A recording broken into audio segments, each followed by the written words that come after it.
ജേർണലിസ്റ്റിന്റെ മരണം ആത്മഹത്യയോ കൊലപാതകമോ? ഏപ്രിൽ മാസത്തിലെ ഒരു പ്രഭാതത്തിൽ അവൾ യാത്രയായി. കൃത്യമായി പറഞ്ഞാൽ ഏപ്രിൽ 6-ാം തീയതി. അവൾ ജനിച്ചതും അതേ മാസത്തിൽ തന്നെ. ജീവിതത്തിൽ പലപ്പോഴും സുന്ദര പദങ്ങളുടെ പ്രയോഗം കഥയ്ക്ക് മോടി പിടിപ്പിക്കാറുണ്ട്. അതിനാൽ നായികയെ നിമ്മി എന്ന് വിളിക്കാം. എഴുത്തുകാരിയായ അവൾക്ക് ഒരാരാധകൻ നൽകിയ തൂലിക നാമം. ചില പേരുകൾ ആരും സൃഷ്ടിക്കുന്നതല്ല, സ്വർഗത്തിൽ നിന്ന് അറിയാതെ ഭൂമിയിലേക്ക് കടന്നു വരുന്നതാണ്. നിമ്മിയുടെ അച്ഛനും അമ്മയ്ക്കും 3 മക്കളാ. നിമ്മിക്ക് 2 മക്കളും. 3 മക്കളിൽ പെൺകുട്ടി 1 മാത്രം. സുന്ദരിക്കുട്ടി എന്ന് കൂട്ടുകാരികൾ വിളിച്ചു വന്നിരുന്ന നിമ്മി. സൗന്ദര്യമെന്നാൽ തൊലി വെളുപ്പ് മാത്രമല്ലല്ലോ, വാക്കിലും പ്രവൃത്തിയിലും വിശുദ്ധിയിലും നിർമ്മലതയും ക്ഷമയും നിറച്ച് കുടുംബത്തിനായി ഒരുങ്ങുന്നവൾ. അലങ്കാരപ്രയോഗങ്ങളിൽ നല്ല ഭ്രമമുണ്ടവൾക്ക്. എങ്ങനെ ഇല്ലാതിരിക്കും? അച്ഛൻ ഒരേ സമയം 9 ട്യൂണിൽ പാടുമായിരുന്നു. നിമ്മിയാണെങ്കിൽ സർവകലാ വല്ലഭ. നക്ഷത്രങ്ങൾ മേഘങ്ങളോട് സംസാരിക്കുന്നതും വീണയുടെ തന്തുകൾ വിലപിക്കുന്നതും എഴുതി വെക്കുന്നവൾ. കലാലയ ജീവിതത്തിൽ കണ്ടുമുട്ടിയ സുന്ദരനും സുശീലനുമായ ഭർത്താവ്. സ്നേഹസമ്പന്നനാണ്. സ്നേഹം പുറത്തു പ്രകടിപ്പിക്കാൻ അറിയില്ലെന്ന് മാത്രം. ഇരുണ്ടു വെളുക്കും മുൻപ് അവസാനിക്കുന്ന ചില പിണക്കങ്ങൾ അവരുടെ ജീവിതത്തിൽ. ചിരിയിൽ പൂക്കാലം നിറച്ചവൾ സൗന്ദര്യത്തിന്റെ പൊരുൾ തേടാറുണ്ട്. ഷർട്ടിന്റെ കീശയിൽ അവരുടെ അമ്മ തുന്നിപ്പിടിപ്പിച്ച റോസാപ്പൂവിൽ കണ്ണുകൾ ഉടക്കിയപ്പോഴാണ് പ്രണയം വസന്തം തീർത്തതും നിമ്മി കാത്തിരുന്നതും വീട്ടുകാരാലോചിച്ച് കല്യാണം നടത്തിയതും. TV കൊച്ചുവാവ പറഞ്ഞതുപോലെ വിട്ടുവീഴ്ചയുടെ ഞാണിന്മേൽ കളികളിലൂടെ അങ്ങനെ ഇങ്ങനെ വിവാഹശേഷം അവർ ജീവിച്ചുകൊണ്ടിരുന്നു. ഇപ്പോൾ പ്രായം 50-നോടടുത്തെങ്കിലും പ്രേമകവിതകൾ രചിക്കാനും പ്രണയിക്കാനും മത്സരത്തിൽ പങ്കെടുത്ത് വിജയിക്കാനും ബാത്റൂമും ബെഡ്റൂമും തിരിച്ചറിയാത്ത 90 കഴിഞ്ഞ മാതാപിതാക്കളെ ശുശ്രൂഷിക്കാനും അവൾക്ക് ഒരു മടിയുമില്ല. ശരീരത്തിന് പ്രായം മനസ്സിനില്ല കേട്ടോ. ചിരിയും വർത്തമാനവും 20-കാരിയുടേതുപോലെ. തലമുടിയിൽ ലേശം നരയുള്ളത് മൂടി വെക്കുന്നില്ല. ഈ സത്യസന്ധതയെ നിങ്ങൾ മാനിച്ചേ പറ്റൂ. കൂട്ടുകാരും ആരാധകരും പലപ്പോഴും വെളുത്ത തലമുടികൾ കറുപ്പിക്കാൻ പറഞ്ഞെങ്കിലും അവൾക്ക് വലിയ താല്പര്യം കാണിക്കാറില്ല. നിമ്മിയുടെ ഭർത്താവ് അന്നും ഇന്നും സുന്ദരനാ. വസന്തം തീരെഴുതി കൊടുത്തതുപോലെ. കണ്ടാൽ പ്രായം തോന്നുകയേയില്ല. ഇവർ രണ്ടുപേരും ഒരുമിച്ച് പോകുന്നത് കണ്ടാൽ വിവാഹം ഇന്നലെ കഴിഞ്ഞതുപോലെ. ഒന്നിച്ച് നടക്കുമ്പോൾ പുഴയിലെ ഒഴുക്കുകൾ വേഗത്തിലാകുന്നത് പോലെ. നരചേട്ടന് ഇഷ്ടമില്ല. ഡൈ ചെയ്താൽ എന്താ മുടിയുടെ കറുപ്പ്. മുകളിലോട്ട് മുടി ചീകി വെച്ചാൽ അടിപൊളി. ഏത് വേഷവും ചേട്ടന് നന്നായി ചേരും. കൂട്ടുകാർ ചോദിക്കും, നിനക്ക് പ്രായമാകുന്നേ ഇല്ലല്ലോന്ന്. അലങ്കാരം ജീവിത സദസ്സുകളിൽ നിലനിർത്താൻ വലിയ പണമൊന്നും ചേട്ടൻ ചെലവഴിക്കാറില്ല. ദേ, ഇതാണ് എൻ്റെ കുഴപ്പം. പറഞ്ഞാലും എഴുതിയാലും നാടും നഗരവും ചുറ്റിക്കറങ്ങും. കഷ്ടപ്പാടുകൾ ഒത്തിരി സഹിച്ചു വളർന്നവളാ. എൻ്റെ ദൈവമേ, അതൊക്കെ ഓർക്കാൻ നിന്നാൽ കിറുക്ക് വരും. എന്തൊരു കഷ്ടത്. നിമ്മി മറ്റുള്ളവരുടെ ചെറിയ വികാരങ്ങളെ ഒപ്പിയെടുക്കും. ജീവകാരുണ്യ പ്രവർത്തനമാണ്. ആരോഗ്യമേഖലയിൽ ജോലി ചെയ്യുന്നതിന് അവസരങ്ങൾ ധാരാളം. എത്ര കാലം ജീവിച്ചു എന്നതിലല്ലല്ലോ, ജീവിച്ച കാലത്ത് എന്തു ചെയ്തു എന്നതാണല്ലോ കാര്യം. വെറുതെ കവിതയിൽ ചേർക്കുന്നത് പോലെ ബിംബങ്ങളെ ചേർത്ത് കഥ എഴുതാനാകില്ലല്ലോ. അന്ന് ശനിയാഴ്ചയായിരുന്നു. പതിവ് പോലെ ജോലി കഴിഞ്ഞ് വീട്ടിലെ അടുക്കളപ്പണികളെല്ലാം തീർത്ത് ഭർത്താവിനോടൊപ്പം അവൾ ഉറങ്ങാൻ കിടന്നു. തിരിഞ്ഞും മറിഞ്ഞും കിടന്നിട്ടും ഉറക്കം വരുന്നില്ല. ചേട്ടന്റെ ഇടതുകൈ തലേണയാക്കി നെറുകയിൽ ചുംബനം നൽകി കൈകൾ കെട്ടിപ്പുണർന്ന് നെഞ്ചോട് മുഖമമർത്തി അവൾ ഉറങ്ങാൻ ശ്രമം നടത്തി. ഉറക്കം വരുന്നില്ല. ജനലിലൂടെ പുറത്തേക്ക് നോക്കി. ഇളം മഞ്ഞിന്റെ നേർമയിൽ ഇലകൾ തല കുമ്പിട്ടുറങ്ങുന്നു. ഒരു ചുവന്ന റോസാപ്പൂ അവളെ നോക്കി ചിരിക്കുന്നു. ഷർട്ടിന്റെ കീശയിൽ തുന്നിയ പൂവും ജീവിതത്തിന്റെ പൂക്കാലവും അവൾക്ക് ഓർമ്മ വന്നു. പ്രണയത്തോടൊപ്പം കുറെ നേരം സഞ്ചരിച്ചു. അവർ സംസാരിച്ചു. ചാറ്റൽ മഴ പോലെ ചെറുതായി ചിന്തകളെ നനച്ച്, തണുപ്പിച്ച്, സുഖിപ്പിച്ച്, പരസ്പരം മറന്ന്, ലോകത്തെ മുഴുവൻ മറന്ന്. ബക്കർ മേത്തലയുടെ കവിതാ സമാഹാരത്തിൽ പറയുന്നത് പോലെ അവളുടെ കവിതയിലെ പ്രതീക്ഷയുടെ ബിംബങ്ങളായ നക്ഷത്രങ്ങൾ ഇറങ്ങി വന്ന് ശിരസിൽ മുടിപ്പൊന്നണിയിച്ചു. അന്ന് രാത്രിയാണ് അവൾ മരിച്ചത്. ആരും പ്രതീക്ഷിച്ചു കാണില്ല അന്നവൾ മരിക്കുമെന്ന്.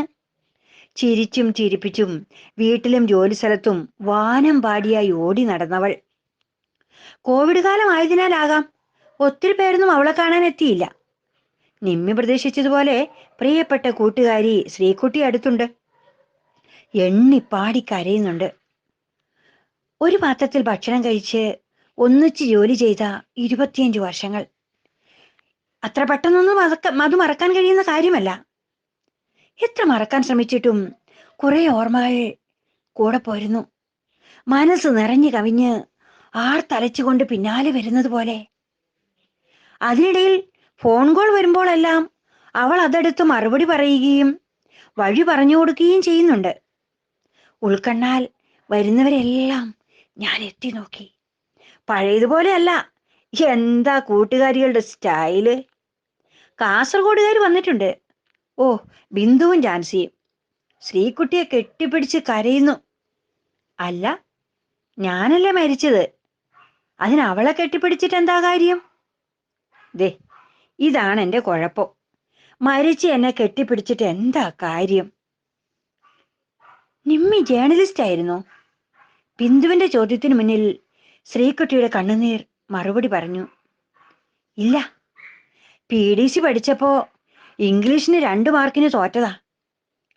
പിന്നീട് അവളുടെ അച്ഛൻ മരിച്ചു. മുന്നോട്ട് പഠിക്കാൻ കഴിഞ്ഞില്ല. 30 വർഷങ്ങൾക്ക് ശേഷം ആരോടുമുള്ള പ്രതിഷേധം എന്നതുപോലെ അവൾ പഠനം തുടങ്ങി.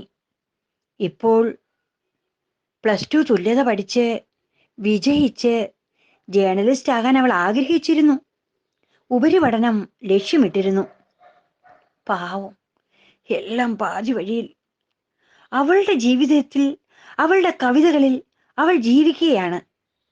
പുതിയൊരു ജീവിതത്തിന്റെ രാസലീലാ തരംഗത്തിലൂടെ യാത്ര ചെയ്യുകയാണ്. ജാൻസി അപ്പോൾ ഷോക്കേസിലിരിക്കുന്ന ചിരിച്ച മുഖമുള്ള നിമ്മിയുടെ ഫോട്ടോയിൽ നോക്കി കരയുന്നുണ്ട്. നീ അതിങ്ങെടുക്ക്, ശ്രീകുട്ടി പറഞ്ഞു. ദേ, ഈ പെട്ടിയുടെ മുകളിൽ വെക്കാം.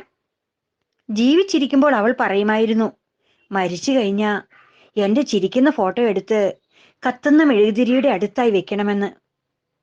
സ്വയം ഉരുകി പ്രകാശമായ കവിതക്കുട്ടിയുടെ ചിരിക്കുന്ന മുഖം മാത്രം വരുന്നവർ കാണട്ടെ.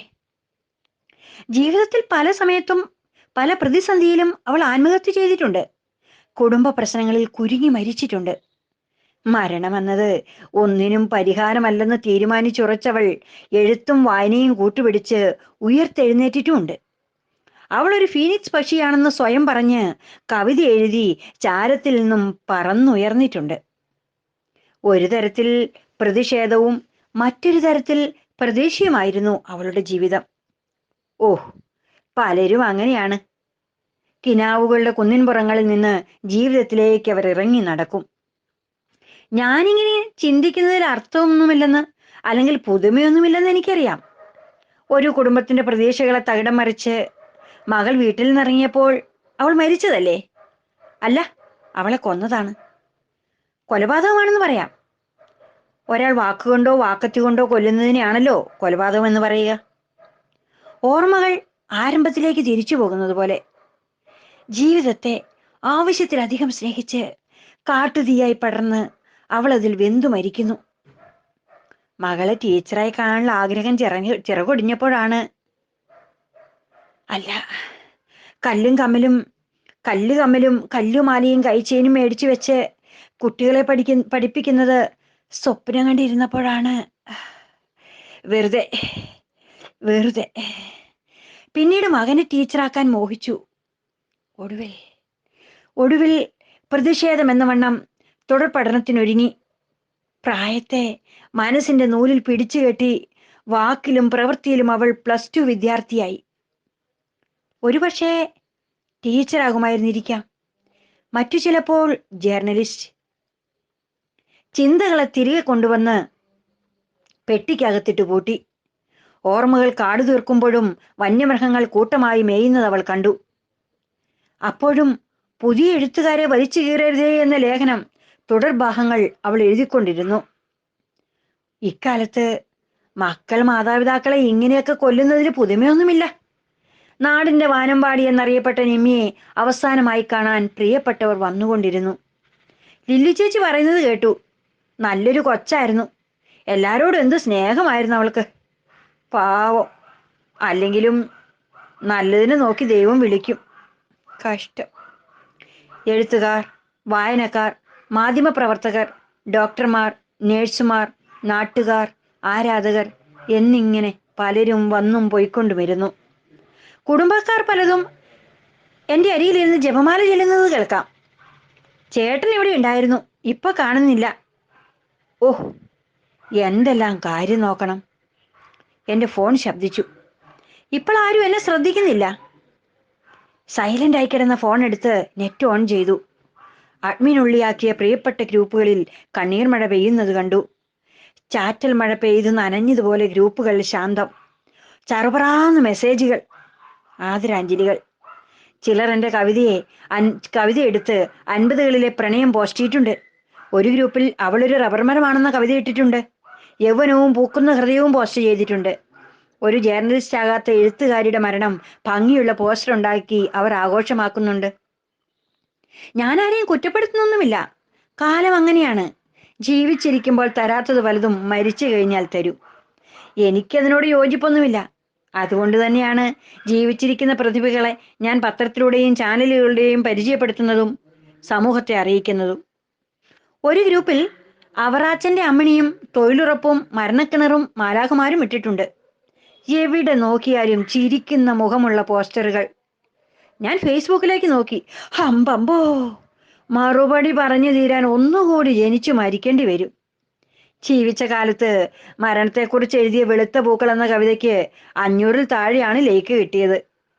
ഇന്നിപ്പോ 5000 സുഹൃത്തുക്കൾ. വിവിധ തരം സ്മൈലുകളും കമന്റുമായി ഒരു നോക്കു കാണാൻ. അവതാരികയും നിരൂപണവും എഴുതി കൊടുത്തതിനും കഥകൾ വായിച്ചു കൊടുത്തതിനും നന്ദി പറയാൻ വന്നവർ. മരിച്ചതറിയാതെ ഉദ്ഘാടന ചടങ്ങ് ബുക്ക് ചെയ്യാനും പത്രത്തിലേക്ക് ന്യൂസ് കൊടുക്കാനും പറയുന്നവർ. ഈ എളിയ കലാകാരനെ പറ്റി ഒന്ന് എഴുതാമോ എന്ന് ചോദിക്കുന്നവർ. പുസ്തക പ്രകാശനത്തിന് ക്ഷണിക്കാനും പുസ്തകം പരിചയപ്പെടുത്താനും പറയുന്നവർ. ന്യൂസിൽ ചാനലിലേക്ക് നാളെ വാർത്ത വായിക്കാൻ വന്നോളൂ എന്ന് പറയുന്നവർ. ഞാൻ ആകെ വിയർത്തു പോയതിനാലാവാം ഫ്രീസറിന്റെ മുകൾ വശം ആരോ തുടയ്ക്കുന്നുണ്ട്. ഒരു സുഹൃത്ത് വാട്സപ്പിൽ കമന്റ് ഇട്ടത് ഇങ്ങനെ: ഞാൻ താങ്കളുടെ ഒരു ആരാധകനാണ്, റിക്വസ്റ്റ് അയച്ചിട്ടുണ്ട്, സ്വീകരിക്കണേ, നിങ്ങളെ ഒന്ന് വായിക്കാൻ. സുഹൃത്തുക്കൾ 5000 കഴിഞ്ഞു. ഇടയ്ക്കിടയ്ക്ക് പഴയ സുഹൃത്തുക്കളെ മാറ്റി പുതിയവർക്ക് എന്നെ വായിക്കാൻ അവസരം കൊടുക്കാറുണ്ട്. എന്തു പറയാനാ, ഇതുപോലെ 1000-ഓടടുത്തു ആളുകൾ വെയിറ്റിംഗിലാണ്. പള്ളിയിൽ നിന്ന് അച്ഛൻ വന്നു. ചടങ്ങുകൾ ആരംഭിച്ചു. സ്വർഗം തുറന്ന് മാലാഖമാർ ഭൂമിയിലേക്ക് ഇറങ്ങി വന്ന് ചടങ്ങുകളിൽ പങ്കുചേർന്നു. ഇതുവരെ കരയാതിരുന്നവർ കരയുന്നുണ്ട്. അവർ പറയുന്നതൊന്നും എനിക്ക് മനസ്സിലാകുന്നില്ല. ജീവിച്ചിരുന്ന കാലത്ത് കാരശ്ശേരി മാഷ് പങ്കെടുക്കുന്ന ഒരു വേദിയിൽ എനിക്കൊരു അവസരം തരാമോ എന്ന് ചോദിച്ചപ്പോൾ സമയക്കുറവുണ്ടെന്ന് പറഞ്ഞ ആളുകളൊക്കെ അക്കൂട്ടത്തിൽ നിൽക്കുന്നുണ്ട്. ഇനി ഒന്നും പറയണ്ട, എന്നെ വിളിക്കുകയും വേണ്ട. ഓഹ്, പിന്നീട് എനിക്ക് പ്രസംഗിക്കാൻ വിളിക്കുന്നിടത്ത് എത്താൻ പറ്റാത്ത കുഴപ്പമേ ഉണ്ടായിരുന്നുള്ളൂ. അമ്മച്ചിയുടെ കരച്ചിൽ സത്യസന്ധമാണ്. പാവം, അമ്മയോളം വേദന മറ്റാർക്കും ഉണ്ടാകില്ല. അന്ത്യചുംബനം കഴിഞ്ഞ് വീട്ടിൽ നിന്നിറങ്ങുമ്പോൾ ഞാൻ തിരിഞ്ഞു നോക്കി. ഞാനില്ലാത്ത വീട്. കല്ലറയുടെ മുകളിൽ ശ്മശാന ശിലകളിൽ മാലാഖമാർ ഒരുപക്ഷെ എഴുതി വെക്കും: ജേർണലിസ്റ്റ് നിമ്മി. മരിച്ചാലും സംശയം തീരാത്ത പലരും ആരോ അടക്കം പറയുന്നത് കേട്ടു. എങ്ങനെയാ മരിച്ചത്? കൊലപാതകമോ ആത്മഹത്യയോ? നന്ദി, നമസ്കാരം.